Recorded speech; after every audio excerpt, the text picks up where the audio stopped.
ಇವತ್ತು ಒಂದು ಲೈಟಾಗಿ ಒಂದು ಸಾಯಂಕಾಲ ಸ್ನ್ಯಾಕ್ ಆಗಿ ಮಾಡುವಂಥ, ಅಂದರೆ ಸ್ನ್ಯಾಕ್ಸ್ ಅಂತ ನಾವೇನು ಹೇಳ್ತೀವಿ ಅಂಥ ಒಂದು ಐಟಮನ್ನು ನಿಮಗೆ ತೋರಿಸ್ಬೇಕು ಅಂತ ಒಂದು ರೆಸಿಪಿನ ರೆಡಿ ಮಾಡ್ಕೊಂಡು ಬಂದಿದ್ದೀನಿ. ಅದನ್ನು ಏನಂತ ಕರಿತೀವಿ ಅಂದರೆ ಆಲೂ ಚಟ್ಪಟ ಅಂತ ಕರಿತೀವಿ. ಈ ಏನದು ಸಾಯಂಕಾಲದ ಒಂದು ಸ್ನ್ಯಾಕ್ಸು ಎಲ್ರಿಗೂ ಇಷ್ಟ, ಎಸ್ಪೆಷಲಿ ಮಕ್ಕಳಿಗೆ ಈ ಸ್ನ್ಯಾಕ್ಸ್ ಅಂದರೆ ತುಂಬ ಇಷ್ಟ. ಎಲ್ಲರೂ ತಂದೆ ತಾಯರಿಗೆ ಪೀಡಿಸ್ತಾ ಇರ್ತಾರೆ, ನಮಗೆ ಸ್ನ್ಯಾಕ್ಸ್ ಬೇಕು, ಚಿಪ್ಸ್ ಬೇಕು ಅಂತ. ಹಾಗಾಗಿ ಹೊರಗಡೆ ಇರುವಂಥ ರುಚಿ, ಅಂದರೆ ನಮಗೆ ಹೋಟ್ಲಲ್ಲಿ ಇರುವಂಥ ರುಚಿ ಮನೆಯಲ್ಲೇ ಮಾಡಿಕೊಂಡು ತಿನ್ಬೋದು. ಆದ್ದರಿಂದ ಈ ಆಲೂ ಚಟ್ಪಟನ ಮಾಡಿ ತೋರಿಸ್ತಾ ಇದ್ದೀನಿ ಇವತ್ತು. ಈ ಆಲೂ ಚಟ್ಪಟಾಗೆ ಬೇಕಾಗಿರುವ ಸಾಮಗ್ರಿಗಳನ್ನು ನೋಟ್ ಡೌನ್ ಮಾಡ್ಕೊಳ್ಳಿ. ಈ ಆಲೂಗಡ್ಡೆ ಮತ್ತು ಓಟ್ಸ್ ಮತ್ತು ಈರುಳ್ಳಿ, ಹಸಿಮೆಣಸಿನ್ಕಾಯಿ, ಕರಿಬೇವು, ಕೊತ್ತಂಬರಿ ಸೊಪ್ಪು, ಆಮ್ಚೂರ್, ಕಾರ್ನ್ಫ್ಲೋರ್, ಗರಂ ಮಸಾಲ ಮತ್ತು ರುಚಿಗೆ ತಕ್ಕಷ್ಟು ಉಪ್ಪು. ಇದನ್ನು ಏನು ಮಾಡಿದ್ದೀನಿ ಅಂದರೆ ಈ ಆಲೂಗಡ್ಡೆನ ಚೆನ್ನಾಗಿ ಬೇಯಿಸ್ಬಿಟ್ಟು ಸಿಪ್ಪೆ ತೆಗೆದು ಇದನ್ನು ಇಟ್ಕೊಂಡಿದ್ದೀನಿ. ಮತ್ತು ನಿಮ್ಗೆಲ್ರಿಗೂ ಗೊತ್ತು, ಓಟ್ಸ್ ಅನ್ನೋದು ಇತ್ತೀಚಿನ ದಿನಗಳಲ್ಲಿ ಸ್ವಲ್ಪ ಹೆಚ್ಚಿನ ಜನರು ಉಪಯೋಗಿಸ್ತಾ ಇದ್ದಾರೆ. ಬಹಳ ಆರೋಗ್ಯಕ್ಕೆ ಒಳ್ಳೆಯದು, ಫೈಬರ್ ಇರುತ್ತೆ ಮತ್ತು ಕೊಲೆಸ್ಟ್ರಾಲ್ ಕಡಿಮೆ ಇರೋದ್ರಿಂದ ಈ ಡಯಟ್ ಆಗಿ ಈ ಬೆಳಿಗ್ಗೆ ಎದ್ದು ಓಟ್ಸನ್ನು ಏನದು ಹಾಲು ಜೊತೆಗೆ ಮಿಕ್ಸ್ ಮಾಡಿ ಕೆಲವರು ಸೇವಿಸ್ತಾರೆ. ಆ ಓಟ್ಸು ಮಕ್ಕಳಿಗೂ ಸಹ ಖುಷಿಯಾಗೋ ರೀತಿಯಲ್ಲಿ ಇದಕ್ಕೆ ಆ್ಯಡ್ ಮಾಡಿದರೆ ಹೇಗಿರುತ್ತೆ ಅಂತ ಯೋಚನೆ ಮಾಡಿ ಈ ಆಲೂ ಚಟ್ಪಟನ ರೆಡಿ ಮಾಡಿದ್ದೀನಿ. ಇದಕ್ಕೆ ನಾನು ಹೇಳಿದಾಗೆ ಶುರು ಮಾಡಿಬಿಡೋಣ. ಆಲೂಗಡ್ಡೆನ ಸಿಪ್ಪೆ ತೆಗೆದು ಈ ಥರ ಚೆನ್ನಾಗಿ ಬೇಯಿಸ್ಕೊಂಡಿದ್ದೀನಿ. ಅದನ್ನು ನಾವು ಈ ಥರ ಕೈಯಲ್ಲಿ ಚೆನ್ನಾಗಿ ಒಂದು ಮ್ಯಾಶ್ ಮಾಡ್ಕೊಳ್ಳೋಣ. ಮ್ಯಾಶರ್ ಇದ್ದರೆ ಇನ್ನೂ ಒಳ್ಳೆಯದು. ನಾನು ಕೈಯಲ್ಲೇ ಈ ಥರ ಮಾಡಿಬಿಡ್ತೀನಿ. ಆಮೇಲೆ ಈ ಸ್ನ್ಯಾಕ್ಸ್ ಅಂದಾಗ ಆಲೂಗಡ್ಡೆ ಇಲ್ಲದೆ ಸ್ನ್ಯಾಕ್ಸ್ ಮಾಡೋಕ್ಕೆ ಆಗೋದೇ ಇಲ್ಲ ಅಂತ ಪ್ರತಿಯೊಂದು ಏನದು ನೀವು ಯಾವುದೇ ಒಂದು ಪಾನಿಪುರಿ ಇರ್ಬೋದು, ಮಸಾಲೆ ಪುರಿ ಇರ್ಬೋದು, ಆಮೇಲೆ ಬಜ್ಜಿ ಬೋಂಡ, ಆಲೂಗಡ್ಡೆಯಲ್ಲಿ ಯಾವ ಪದಾರ್ಥ ಮಾಡಿದ್ರು, ಯಾವ ಚಾಟ್ ಮಾಡಿದ್ರು ತುಂಬ ರುಚಿಯಾಗಿರುತ್ತೆ. ಹಾಗಾಗಿ ಸ್ನ್ಯಾಕ್ಸನ್ನು ನಾನು ಹೇಳಬೇಕು ಅಂದರೆ ಆಲೂಗಡ್ಡೆ ಬೇಕೇ ಬೇಕು, ಅದೊಂದು ಮುಖ್ಯವಾದ ಒಂದು ಇಂಗ್ರೀಡಿಯೆಂಟ್. ಮತ್ತು ಇನ್ನೊಂದು ಇದು ಏನಪ್ಪ ಒಂದು ವಿಶೇಷತೆ ಅಂದರೆ ತುಂಬ ರುಚಿಯಾಗಿರುತ್ತೆ ಮತ್ತು ಆರೋಗ್ಯಕ್ಕೆ ಒಳ್ಳೆಯದು ಕೂಡ. ಅಂದರೆ ಮಿತವಾಗಿ ನಾವು ಆಲೂಗಡ್ಡೆ ಸೇವನೆ ಮಾಡಿದರೆ ಮಕ್ಕಳಿಗೂ ಆರೋಗ್ಯಕ್ಕೆ ಒಳ್ಳೆಯದು. ಈ ಥರ ಚೆನ್ನಾಗಿ ನಾವು ಇದನ್ನು ಮ್ಯಾಶ್ ಮಾಡ್ಕೋಬೇಕು. ನಿಮಗೆ ಮ್ಯಾಶರ್ ಅಂತ ಸಿಗುತ್ತೆ, ಅದರಲ್ಲಿ ಮಾಡಿಬಿಟ್ರೆ ಇನ್ನೂ ಬೇಗನೆ ಆಗುತ್ತೆ. ಈ ಥರ ಅಂದರೆ ತುಂಬ ಗಂಟು ಸ್ವಲ್ಪ ಇದ್ರೂ ತೊಂದರೆ ಇಲ್ಲ, ಆದರೆ ತುಂಬ ದಪ್ಪ ಗಂಟು ಇರಬಾರ್ದು. ಚೆನ್ನಾಗಿ ಬೇಯಿಸ್ಬೇಕು, ಅದು ಮುಖ್ಯ.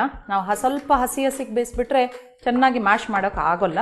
ಈ ಥರ ಸ್ನ್ಯಾಕ್ಸ್ ಅಂತ ಹೇಳಿದರೆ ಯಾರಿಗೂ ಸ್ನ್ಯಾಕ್ಸ್ ಇಷ್ಟ ಇಲ್ಲ ಅನ್ನೋರು ಇಲ್ಲವೇ ಇಲ್ಲ. ಎಲ್ಲರೂ ತುಂಬ ಖುಷಿಯಲ್ಲಿ ಸ್ನ್ಯಾಕ್ಸ್ ಅಂತ ತಿಂತಾರೆ. ಆದರೆ ನಾವೇನು ಮಾಡ್ತೀವಿ, ಸಾಯಂಕಾಲ ಯೂಶ್ವಲಿ ಹೋಟ್ಲಿಗೆ ಹೋಗೋದು ಅಥವಾ ರೋಡ್ ಸೈಡಲ್ಲೋ ಎಲ್ಲೋ ಒಂದು ಕಡೆ ತಿಂತೀವಿ. ನಮಗೆ ಗೊತ್ತಿಲ್ಲ ಅದು ಯಾವ ರೀತಿಯಲ್ಲಿ ಮಾಡಿರ್ತಾರೆ, ಏನು ಹಾಕಿರ್ತಾರೆ, ನೀರು ಯಾವುದನ್ನು ಉಪಯೋಗಿಸಿರ್ತಾರೆ ಅಂತ. ಆದ್ದರಿಂದ ನಮ್ಮ ಮಕ್ಕಳಿಗೆ ನಾವು ಮನೆಯಲ್ಲೇ ಅಡುಗೆ ಮಾಡಿಕೊಂಡು ಮನೆಯಲ್ಲಿರುವಂಥ ಸಾಮಗ್ರಿ ಉಪಯೋಗಿಸಿ, ಮತ್ತು ತುಂಬ ಏನದು ಬಹಳ ದುಬಾರಿ ಬೆಲೆಯಲ್ಲಿ ಏನೂ ಇಲ್ಲ, ಇಲ್ಲಿ ನೋಡಿದ್ದೀರಾ, ಮನೆಯಲ್ಲಿರುವಂಥ ಸಾಮಗ್ರಿನೇ ಉಪಯೋಗಿಸಿ ಒಂದು ಒಳ್ಳೆಯ ಸ್ನ್ಯಾಕ್ಸನ್ನು ಮಾಡುವ. ಓಕೆ, ಈ ಥರ ನೋಡಿ ಚೆನ್ನಾಗಿ ಮ್ಯಾಶ್ ಆಗಿದೆ. ಇದಕ್ಕೆ ನಾವೇನು ಮಾಡಬೇಕು ಅಂದರೆ ಈರುಳ್ಳಿನ ಸಣ್ಣದಾಗಿ ಕಟ್ ಮಾಡ್ಕೊಂಡಿದ್ದೀನಿ. ಇದನ್ನು ನೋಡಿಕೊಂಡು ಈರುಳ್ಳಿ ಹಾಕ್ಕೊಳ್ಳೋಣ. ಬೇಕಾದರೆ ಒಂದು ಬೌಲ್ ಹಾಕಿ ಬಿಡ್ಬೋದು. ಯಾಕಂದರೆ ಒಂದು 4ರಿಂದ 5 ಒಂದು ಮೀಡಿಯಮ್ ಸೈಜಿನ ಆಲೂಗಡ್ಡೆಗೆ ಈರುಳ್ಳಿ ಒಂದು 2 ಸಣ್ಣ ಈರುಳ್ಳಿ ಕಟ್ ಮಾಡ್ಕೊಂಡಿದ್ದೀನಿ. ಅದು ಮತ್ತು ಹಸಿಮೆಣಸು. ಅದಕ್ಕೆ ನಿಮ್ಮ ರುಚಿಗೆ ಖಾರಕ್ಕೆ ಎಷ್ಟು ಅಂತ, ಖಾರ ಸ್ವಲ್ಪ ಕಡಿಮೆ ಇದ್ದರೆ ಚೆನ್ನಾಗಿರುತ್ತೆ ಅಂದ್ಕೊಂಡು ಸ್ವಲ್ಪ ಕಡಿಮೆ ಹಾಕಿದ್ದೀನಿ. ತುಂಬ ಸ್ಪೈಸಿ ಬೇಕು ಅಂದವರು ಇಷ್ಟು ತೊಗೋಬೋದು. ಒಂದು 5ರಿಂದ 6 ಹಸಿಮೆಣಸು ಮತ್ತು ಕರಿಬೇವು ಕೊತ್ತಂಬರಿ ಇರಲೇಬೇಕು, ರುಚಿಯಾಗಿರುತ್ತೆ. ಪ್ಲಸ್ ಆರೋಗ್ಯಕ್ಕೆ ಬಹಳ ಒಳ್ಳೆಯದು ಕರಿಬೇವು. ನಾನು ಯಾವಾಗಲೂ ಹೇಳ್ತಿರ್ತೇನೆ, ಅದರಲ್ಲಿ ಏನದು ಕಬ್ಬಿಣದ ಅಂಶ ಇರುತ್ತೆ. ಹಾಗಾಗಿ ಇಂಥ ಪ್ರತಿಯೊಂದಕ್ಕೂ ಕರಿಬೇವು ಸ್ವಲ್ಪ ಹಾಕ್ಕೊಂಡ್ರೆ ನಮ್ಮ ಆರೋಗ್ಯಕ್ಕೆ ದಿನ ಒಳ್ಳೆಯದು. ಹಾಗೆ ಕೊತ್ತಂಬರಿ ಸೊಪ್ಪು, ಇದು ಒಂದು ಅರ್ಧ ಬೌಲಷ್ಟು ಚಿಕ್ಕದಾಗಿ ಕಟ್ ಮಾಡ್ಕೊಂಡಿದ್ದೀನಿ. ಮತ್ತು ಈ ಆಮ್ಚೂರ್ ಅಂತ ಹೇಳಿದ್ರೆ ಈ ಮಾವಿನ ಹಣ್ಣಿನ, ಈಗ ಅಂಗಡಿಯಲ್ಲಿ ಎಲ್ಲ ಕಡೆ ಸಿಗುತ್ತೆ, ನಮ್ಮ ಮನೇಲಿ ಮಾಡೋದಕ್ಕೆ ಸ್ವಲ್ಪ ಕಷ್ಟ. ಇದು ಡ್ರೈ ಮಾವಿನ ಪುಡಿ ಅಂತ ಸಿಗುತ್ತೆ. ಆಮ್ಚೂರ್ ಅಂದರೆ ಮಾವಿನ ಪುಡಿ ಅಂತ, ಚೂರ್ ಅಂದರೆ ಪುಡಿ. ಅದನ್ನು ನಾವು ಒಂದು ಅರ್ಧದಿಂದ 3/4 ಸ್ಪೂನಷ್ಟು ಹಾಕೋಣ ಆಮ್ಚೂರು.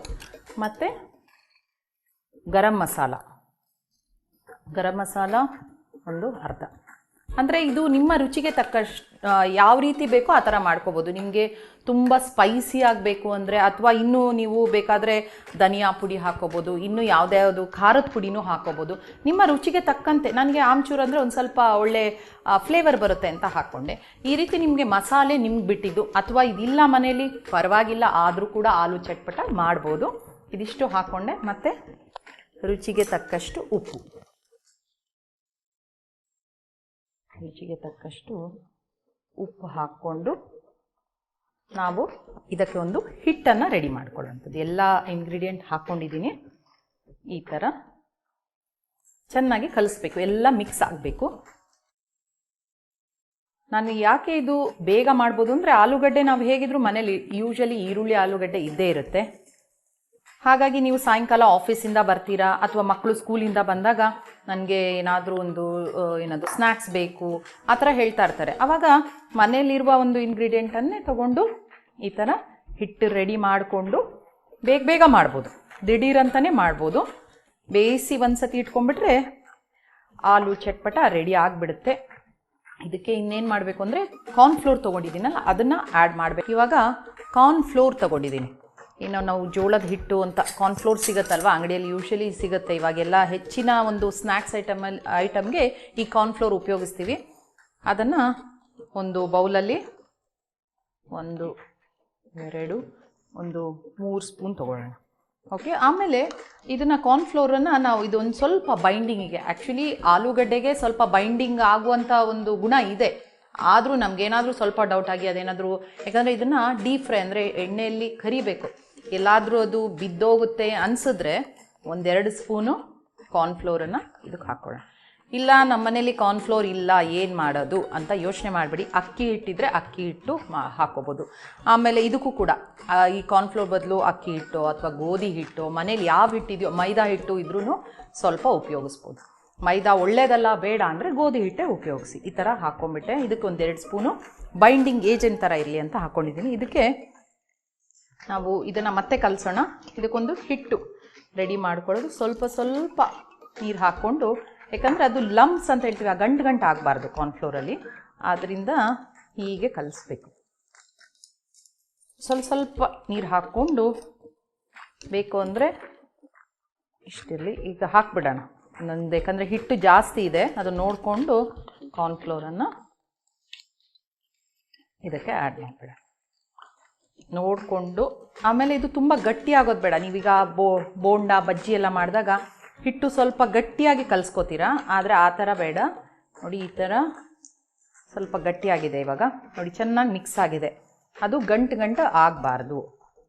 ಅದಕ್ಕೆ ನಾವು ಈಗೇನು ಮಾಡೋಣ, ಮಿಕ್ಸ್ ಆದಮೇಲೆ ಈ ಥರ ಸ್ವಲ್ಪ ನೀರಾಗೇ ಇರುವಂಥ ಕಾರ್ನ್ಫ್ಲೋರಿನ ಒಂದು ನೀರು ಕಾರ್ನ್ಫ್ಲೋರ್ ಅಷ್ಟೇ ಮಿಶ್ರಣ ರೆಡಿ ಇದೆ. ಈಗ ಇದೇನಿದು ಹಿಟ್ಟು ರೆಡಿ ಮಾಡ್ಕೊಂಡಿದ್ದೆ ಆಲೂಗಡ್ಡೆ ಎಲ್ಲ ಹಾಕಿ, ಅದಕ್ಕೆ ಕಾರ್ನ್ಫ್ಲೋರ್ ಹಾಕಿದ್ದೀನಿ. ಅದನ್ನು ಪುನಃ ಒಂದು ಸತಿ ಮಿಶ್ರಣ ಮಾಡ್ಕೊಂಡ್ಬಿಡೋಣ ಈ ಥರ. ಯಾಕಂದರೆ ಇದು ಈರುಳ್ಳಿ ಎಲ್ಲ ಇರೋದ್ರಿಂದ ಸ್ವಲ್ಪ ಅದಕ್ಕೆ ಅಂಟು ಬೇಕು ಅನ್ನೋ ಉದ್ದೇಶದಿಂದ ಸ್ವಲ್ಪ ಹಾಕ್ಕೊಂಡಿದ್ದೀನಿ ಅಷ್ಟೇ. ಆಮೇಲೆ ನಿಮಗೆ ಇನ್ನೂ ಸ್ವಲ್ಪ ಮನೆಯಲ್ಲಿ ಟೈಮ್ ಇದೆ, ತರಕಾರಿಗಳಿದೆ ಅಂದರೆ ಇದಕ್ಕೆ ಸ್ವಲ್ಪ ಕ್ಯಾರೆಟ್ ತುರಿದು ಹಾಕ್ಕೋಬೋದು, ಅಥವಾ ಬಟಾಣಿ ಇರುತ್ತಲ್ಲ, ನೆನೆಸಿದ ಬಟಾಣಿನೂ ಇದಕ್ಕೆ ಹಾಕ್ಕೋಬೋದು. ಆದರೆ ಇದು ದಿಢೀರಂತ ನಮಗೆ ನೆನಪು ಬಂತು, ಏನಾದರೂ ಒಂದು ಬಿಸಿ ಬಿಸಿ ಸಾಯಂಕಾಲ ಆಫೀಸಿಂದ ಬಂದಿರ್ತೀವಿ, ಕಾಫಿ ಮಾಡಿ ಅಥವಾ ಟೀ ಮಾಡಿಕೊಂಡು ಅದ್ರ ಜೊತೆ ಏನಾದರೂ ತಿನ್ನಬೇಕು ಅಂದರೆ ಸಿಂಪಲ್ಲಾಗಿ ಆಲೂ ಚಟ್ಪಟ ಅಂತ ಏನಾದರೂ ಪಟ್ ಅಂತಲೇ ರೆಡಿ ಆಗಿಬಿಡುತ್ತೆ. ಆ ಥರ ರೆಡಿ ಮಾಡ್ಕೊಳ್ತಾ ಇದ್ದೀವಿ. ಓಕೆ, ಈ ಥರ ನೋಡಿ ಎಲ್ಲ ಚೆನ್ನಾಗಿ ಮಿಕ್ಸ್ ಮಾಡ್ಕೊಂಡಿದ್ದೀವಿ. ಸರಿ, ಇದಾಯಿತು. ಈಗೇನು ಮಾಡೋಣ ಅಂದರೆ ಒಂದು ತಟ್ಟೆ ತಗೊಳ್ಳೋಣ. ಅದಕ್ಕೆ ನಮ್ಮ ಈ ಆಲೂ ಚಟ್ಪಟಾದ ಮಿಶ್ರಣವನ್ನು ಇದಕ್ಕೆ ಹಾಕೊಂಡ್ಬಿಡೋಣ. ಯಾಕೆ ಈಗ ತಟ್ಟೆಗೆ ಯಾಕೆ ಹಾಕಿದಾಳೆ ಅಂತ ಯೋಚನೆ ಮಾಡ್ತಾ ಇದ್ದೀರಾ? ಇವಾಗ ಈ ಥರ ಚೆನ್ನಾಗಿ ಒಂದು ಸ್ಪ್ರೆಡ್ ಮಾಡೋಣ. ತೋರಿಸ್ತೀನಿ ಏನು ಮಾಡ್ತೀನಿ ಅಂತ. ನಿಮಗೆ ಎಷ್ಟು ಥಿಕ್ನೆಸ್ ಬೇಕೋ ಅದ್ರದ್ದು ಪ್ರಕಾರ ಈ ಥರ ಸ್ವಲ್ಪ ಕೈಗೆ ಅಂಟುತ್ತೆ ಅನ್ಸಿದ್ರೆ ಚೂರು ನೀರು ಮುಡಿಸ್ಕೊಳ್ಳಿ. ಹೀಗೆ ಆಲೂಗಡ್ಡೆ ಬೆಂದಿದೆ, ಸ್ವಲ್ಪ ದಪ್ಪ ಇದ್ದರೂ ಪರವಾಗಿಲ್ಲ. ಅಂದರೆ ನಾನು ಡೀಪ್ ಫ್ರೈ ಮಾಡುವಾಗ ನೀವು ತುಂಬ ತೆಳುವಾಗಬೇಕು ಅಂತಲೂ ಇಲ್ಲ, ಇಷ್ಟು ಈ ಥರ ಸ್ಪ್ರೆಡ್ ಮಾಡ್ಕೊಳ್ಳೋಣ. ಇದನ್ನು ಯಾಕೆ ಮಾಡಿದೆ ಅಂದರೆ ನಾವೀಗ ಇದನ್ನು ಈ ಕಟ್ಲೆಟ್ ಥರ ಒಂದು ಶೇಪ್ ಮಾಡಬೇಕು ಇದಕ್ಕೆ ರೌಂಡ್ಗೆಲ್ಲ. ಯೂಶ್ವಲ್ ಆಗಿ ನಾವೇನು ಮಾಡ್ತೀವಿ ಅಂದರೆ ಈಗ ಕೈಯಲ್ಲೇ ಮಾಡೋಕ್ಕೆ ಹೋಗ್ತೀವಿ, ಅದು ಶೇಪ್ ಎಲ್ಲ ಹೇಗೇಗೋ ಆಗುತ್ತೆ. ಒಂದೊಂದು ಸತಿ ಮಕ್ಕಳಿಗೆ ಚೆನ್ನಾಗಿರೋ ಶೇಪ್ ಮಾಡ್ಕೊಬಿಟ್ರೆ, ಅಥವಾ ಮಕ್ಕಳಿಗೇನು ನಮಗೆ ಅಷ್ಟೇ ಶೇಪ್ ಚೆನ್ನಾಗಿದ್ರೆ ತಿನ್ಬಿಡೋಣ ಅನಿಸುತ್ತೆ. ಆದ್ದರಿಂದ ಈ ಥರ ಎಲ್ಲ ಈಗ ಸ್ಪ್ರೆಡ್ ಮಾಡಿಕೊಂಡೆ. ಮತ್ತೇನು ಮಾಡೋಣ, ಸ್ವಲ್ಪ ಕೈ ತೊಳ್ಕೊಂಡು ನಿಮ್ಮ ಮನೇಲಿ ಈ ಥರ ಒಂದು ಲೋಟ ಇದ್ದೇ ಇರುತ್ತೆ ಅಲ್ವಾ, ಹೆಚ್ಚಿನ ಮನೇಲಿ ಇಟ್ಕೊಂಡಿರ್ತೀವಿ. ಇದು ಯಾಕೆ ಉಪಯೋಗಿಸ್ತಾ ಇದ್ದೀನಿ ಅಂದರೆ ಅದನ್ನು ರೌಂಡ್ ಶೇಪ್ ಬರಲಿ ಅಂತ ಒಂದು ಉದ್ದೇಶದಲ್ಲಿ ಈ ಥರ ಲೋಟ ತೊಗೊಂಡಿದ್ದೀನಿ. ಅದಕ್ಕೆ ಎಡ್ಜಸ್ ನೋಡ್ಕೊಳ್ಳಿ, ಈ ಥರ ಇರಬೇಕು. ಅದಕ್ಕೆ ಸ್ವಲ್ಪ ಚೂರು ನಾವು ಒಂದು ಎಣ್ಣೆ ಹಾಕೋಣ, ಅಂದರೆ ಅಂಟಬಾರ್ದು ಅಂತ ಒಂದು ಉದ್ದೇಶದಲ್ಲಿ ಈ ಎಡ್ಜಸ್ಗೆ ಎಣ್ಣೆ ಸವರ್ಕೊಂಡ್ಬಿಡೋಣ. ಅದಂದರೆ ಹಿಟ್ಟೆಲ್ಲ ಅಂಟಬಾರ್ದು ಅಂತ ಅಷ್ಟೇ. ಅಥವಾ ನಿಮಗೆ ಬೇರೆ ರೀತಿಯ ಕೆಲವೊಂದು ಸತಿ ನಿಮಗೆ ಅಂಗಡಿಯಲ್ಲಿ ಈ ಥರ ಶೇಪ್ಸೇ ಸಿಗುತ್ತೆ. ಕೆಲವು ಸತಿ ನೀವು ನೋಡಿರ್ಬೋದು ಕಟ್ಲೆಟ್ ಎಲ್ಲ ಹಾರ್ಟ್ ಶೇಪ್ ಇರುತ್ತೆ, ಅಥವಾ ಇನ್ನೊಂದು ಡಿಸೈನ್ ಹೂ ಥರ ಬರುತ್ತೆ. ಆ ಥರ ತೊಗೊಳಕ್ಕೆ ಆದರೆ ತೊಗೊಳ್ಳಿ, ಇಲ್ಲದಿದ್ದರೆ ಪರವಾಗಿಲ್ಲ. ಮನೆಯಲ್ಲಿರುವ ಲೋಟನೇ ನಾವು ಉಪಯೋಗಿಸ್ಬಿಟ್ಟು ಒಂದು ಸುಂದರವಾದ ಶೇಪನ್ನು ಕೊಡ್ಬೋದು. ಈ ಥರ ರೌಂಡ್ಗೆ ಹೀಗೆ ಮಾಡಿ, ಆವಾಗ ನಿಮಗೆ ಜಾಸ್ತಿ ಟೆನ್ಷನ್ ಇಲ್ಲದೆ ರೌಂಡ್ ಶೇಪ್ ಮಾಡ್ಬೋದು. ನೋಡಿ ಈ ಥರ ರೌಂಡ್ಗೆ ಶೇಪ್ ಆಗಿ ಬಂದಿದೆ.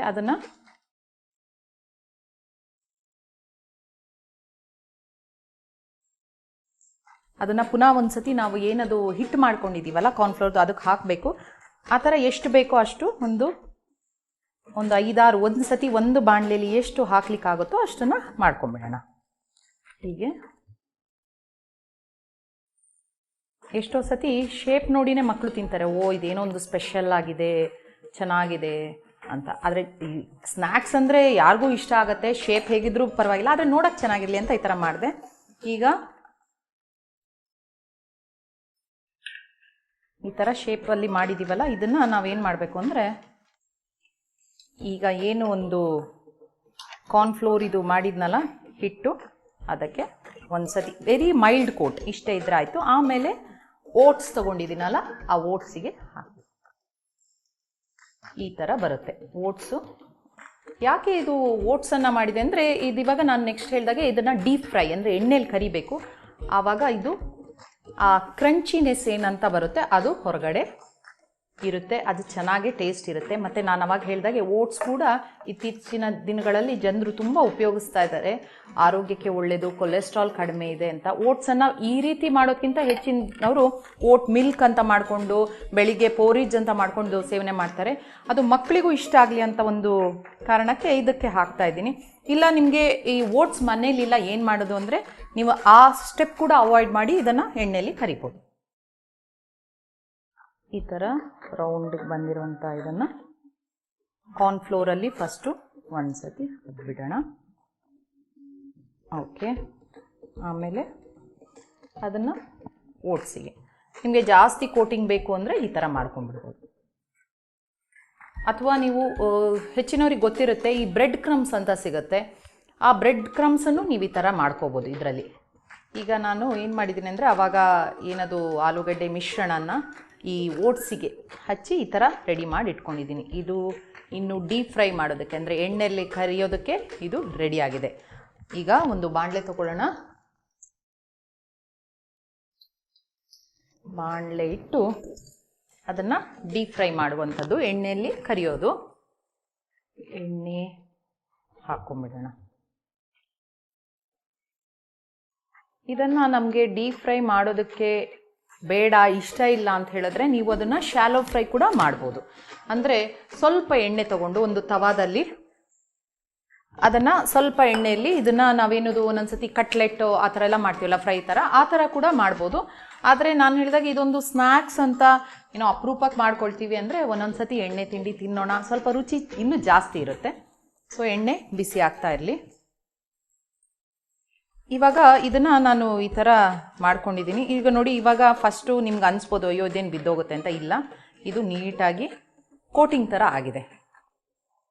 ಬ್ರೆಡ್ ಕ್ರಮ್ಸು ನಾನು ಯಾವಾಗ ಹೇಳಿದಾಗೆ ಬ್ರೆಡ್ ಕ್ರಮ್ಸು ಅಥವಾ ನಿಮ್ಗೆ ಬೇಡ ಅಂದರೆ ಏನೂ ಬೇಡ, ಬರೇ ನಾವೇನು ಆಲೂಗಡ್ಡೆ ಮಿಶ್ರಣ ತೊಗೊಂಡಿದ್ದೀವೋ ಅದನ್ನು ಕೂಡ ಇದು ಫ್ರೈ ಮಾಡ್ಬೋದು. ಅದು ಇನ್ನೂ ಸ್ವಲ್ಪ ಫಾಸ್ಟಾಗಿ ಆಗುತ್ತೆ. ನಾನೀಗ ಈ ಥರ ಕೋಟಿಂಗ್ ಎಲ್ಲ ಮಾಡೋದ್ರಿಂದ ಒಂದು 5 ನಿಮಿಷ ಜಾಸ್ತಿ ಆಯಿತು.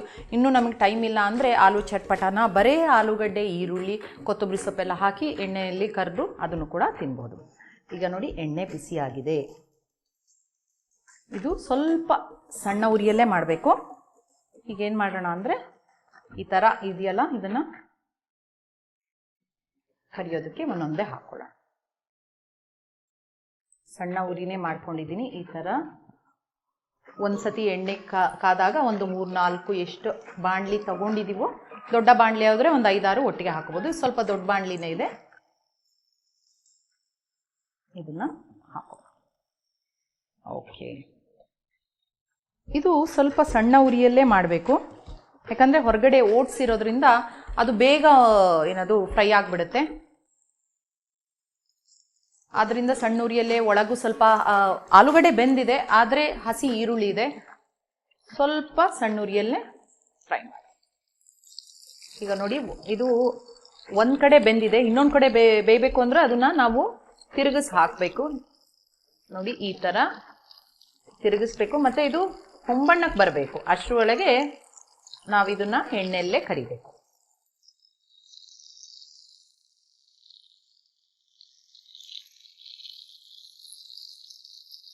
ಇನ್ನೊಂದು ಸ್ವಲ್ಪ ಹೊತ್ತು ಕಾಯೋಣ, ಆವಾಗ 2 ಕಡೆ ಬೇಯುತ್ತೆ.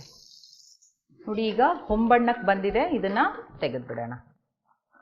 ನೋಡಿ ನೀಟಾಗಿ ಕಲರು ಏನು ಹೊಂಬಣ್ಣ ಅಂದರೆ ಗೋಲ್ಡನ್ ಬ್ರೌನ್ ಬಂದುಬಿಟ್ಟಿದೆ. ಈಗ ಇದನ್ನು ಒಂದು ಪ್ಲೇಟಲ್ಲಿ ಟಿಶ್ಯೂ ಪೇಪರ್ ಹಾಕ್ಕೊಂಡಿದ್ದೀವಿ, ಅದರಲ್ಲೇ ತೆಗೆದುಬಿಡೋಣ. ಸ್ವಲ್ಪ ಎಣ್ಣೆ ಏನು ಜಾಸ್ತಿ ಇದ್ದರೆ ಅದರಲ್ಲಿ ಇಳ್ಕೊಳ್ಳುತ್ತೆ. ಒಳ್ಳೆ ಘಮ ಘಮ ಪರಿಮಳ ಬರ್ತಾ ಇದೆ ಮೂಗಿಗೆ. ಸಾಯಂಕಾಲ ಕಾಫಿ ಟೀ ಮಾಡಿಕೊಂಡು ಇದನ್ನು ಮನೆಗೆ ಆಫೀಸಿಂದ ಬಂದು ತಿಂದರೆ ಅದೊಂದು ಖುಷಿನೇ ಬೇರೆ, ಚೆನ್ನಾಗಿರುತ್ತೆ. ಒಂದು ನಾವೇ ಮಾಡಿದ್ದೀವಿ, ನಮ್ಮ ಕೈಯಾರೆ ನಾವು ಅಡುಗೆ ಮಾಡಿದ್ದೀವಿ ಅಂತ ಒಂದು ಹೆಮ್ಮೆನೂ ಇರುತ್ತೆ. ಮತ್ತು ನನಗೆ ಗೊತ್ತು ನಾನು ಎಷ್ಟು ಸ್ವಚ್ಛತೆಯಿಂದ ನಾನು ಮಾಡಿದ್ದೀನಿ, ನೀಟಾಗಿದೆ ಅಂತ ನಮಗೊಂದು ನೆಮ್ಮದಿ ಇರುತ್ತೆ ನಮ್ಮ ಮಕ್ಕಳಿಗೆ ಸರ್ವ್ ಮಾಡುವಾಗ. ಓಕೆ, ರೆಡಿಯಾಗಿದೆ, ಆಫ್ ಮಾಡ್ಕೊಂಬಿಡೋಣ. ಸೊ ಆಲೂ ಚಟ್ಪಟ ಅನ್ನೋದು, ಚಟ್ಪಟ್ ಅಂದರೆ ಏನದು, ಪಟ್ಪಟ್ ಅಂತಲೇ ರೆಡಿ ಆಗಿಬಿಡ್ತು ಬೇಗನೆ. ಈಗ ವಿಭೂತಿ ಹಚ್ಚಿ ಆಹಾರನ ಪ್ರಸಾದ ಮಾಡೋಣ. ಪ್ರಸಾದ ಮಾಡಿದ್ದಾಯಿತು. ಈಗ ರುಚಿ ನೋಡಿ ಹೇಳ್ತೀನಿ ಹೇಗಿದೆ ಅಂತ. ನೋಡೋದಕ್ಕೆ ಒಂಥರ ಡಿಫ್ರೆಂಟ್ ಆಗಿದೆ, ಯಾಕಂದರೆ ಈ ಓಟ್ಸ್ ಎಲ್ಲ ಮೇಲೆ ಬಂದು ಒಂದು ಬೇರೆಯ ಲುಕ್ ಇದೆ ಇದಕ್ಕೆ. ಓಕೆ ನೋಡಿ, ಫುಲ್ಲು ಕ್ರಂಚಿಯಾಗಿದೆ. ಹೀಗೆ ಕಟ್ ಮಾಡಿದ್ರೆ ಒಳಗೆ ಒಂಥರ ಸಾಫ್ಟು, ಹೊರಗಡೆ ಕ್ರಂಚಿ ಫೀಲಿಂಗ್ ಇದೆ.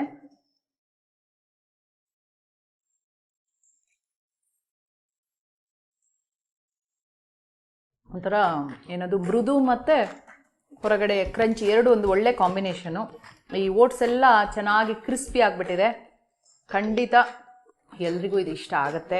ಬೇಗನೆ ದಿಢೀರಂತ ಇರುವ ತರಕಾರಿಯಲ್ಲೇ ನೀವು ಮನೆಯಲ್ಲಿರುವ ಇಂಗ್ರೀಡಿಯೆಂಟ್ ಉಪಯೋಗಿಸಿ ನೀವು ಖಂಡಿತ ಮನೇಲಿ ಇದನ್ನು ಮಾಡ್ಬೋದು, ಮಕ್ಕಳಿಗೂ ಮಾಡಿಕೊಡ್ಬೋದು. ಬೇಕು ಅಂತ ಹೇಳಿದ್ರೆ ಸ್ವಲ್ಪ ಚಟ್ನಿ ಅಥವಾ ನೀವೇನಾದರೂ ಟೊಮ್ಯಾಟೊ ಸಾಸ್ ಏನಾದರೂ ಮನೇಲಿ ಮಾಡಿದರೆ ಅದನ್ನು ಕೂಡ ನೀವು ಅದ್ರ ಜೊತೆ ಮುಡಿಸ್ಕೊಂಡು ತಿನ್ಬೋದು. ಏನೂ ಇಲ್ಲಾಂದರೆ ಹಾಗೇ ಮಾಡಿಕೊಂಡು ಸವಿಬೋದು. ತುಂಬ ರುಚಿಯಾಗಿದೆ. ನೋಡಿದ್ರಲ್ಲ ವೀಕ್ಷಕರೇ, ಆಲೂ ಚಟ್ಪಟವನ್ನು ಹೇಗೆ ಮಾಡಿದೆ ಅಂತ. ಅದನ್ನು ತಪ್ಪದೆ ನೀವು ಕೂಡ ಮನೇಲಿ ಮಾಡಿ ನೋಡಿ. ಇದೇ ರೀತಿ ಮುಂದಿನ ಸಂಚಿಕೆಯಲ್ಲಿ ಮತ್ತೊಂದು ಹೊಸ ರುಚಿಯೊಂದಿಗೆ ನಿಮ್ಮನ್ನು ಭೇಟಿ ಆಗ್ತೀನಿ. ಅಲ್ಲಿವರೆಗೂ ನೋಡ್ತಾ ಇರಿ ಶ್ರೀ ಬಸವ ಟಿವಿ. ಇದು ಸಂಸ್ಕಾರದ ಬೆಳಕು. ಶರಣು ಶರಣಾರ್ಥಿ.